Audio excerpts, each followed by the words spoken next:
కాకినాడ జిల్లా గత ఏడాది రైతులకు ఇచ్చిన హామీలు నెరవేర్చాలని, వ్యవసాయ చట్టాలు మళ్లీ దొడ్డిదారిని తీసుకువచ్చే ప్రయత్నం విరమించుకోవాలని, ఎరువులు, పురుగుమందుల సబ్సిడీలు పెంచి తక్కువ ధరకే ఎరువులు, పురుగుల మందులు ఇవ్వాలని కోరుతూ తాళ్లరేవు తహసీల్దార్ కార్యాలయం ముందు ధర్నా నిర్వహించారు.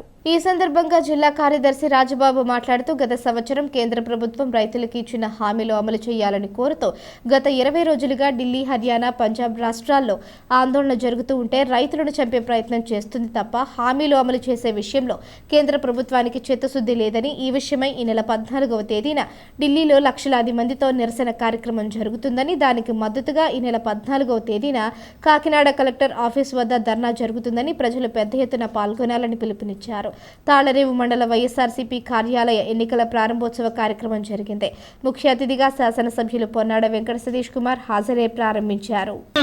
అన్ని పంటలకు గిట్టుబాటు ధరలు, అన్ని పంటలకు గిట్టుబాటు ధరలు, అన్ని రాయితీలు కౌలు రైతులకే, అన్ని రాయితీలు కౌలు రైతులకే, అన్ని రాయితీలు కౌలు రైతులకే, భూ యజమానులతో సంబంధం లేకుండా కౌలు రైతు గుర్తింపు కార్డులు, అన్ని రాయితీలు కౌలు రైతులకే, అన్ని రాయితీలు కౌలు రైతులకే, సాగు చేసే అన్ని రాయితీలు కౌలు రైతులకే. రాజబాబు, ఏపీ కౌలు రైతు సంఘం కాకినాడ జిల్లా కార్యదర్శి.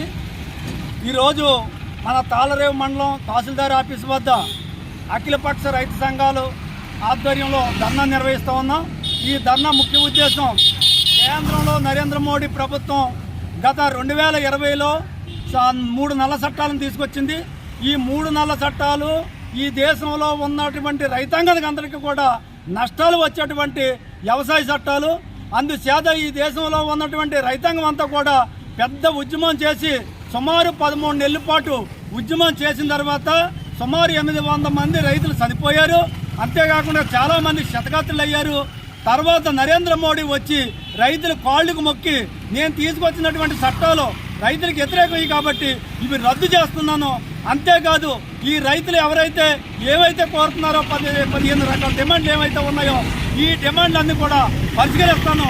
దాంట్లో ముఖ్యంగా కింటాకు ధాన్యానికి 3,500 రూపాయలు ఇస్తానని చెప్పి, అలాగే ఎరువులు, పురుగు మందులు కూడా, కాంప్లెక్స్ ఎరువులు కూడా ఖచ్చితంగా 600 రూపాయలు మించకుండా కూడా మేము ఇస్తామని చెప్పి, సబ్సిడీ మీద ఇస్తామని చెప్పి నమ్మబలికి ఏరు దాటిన తర్వాత తెప్ప తగలేసే విధంగా ఇప్పటికి 2 సంవత్సరాలు అయింది.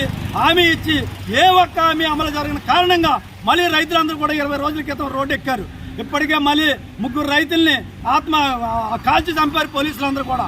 అంతేకాకుండా చాలా మందికి క్షతగాత్రులు అయ్యారు.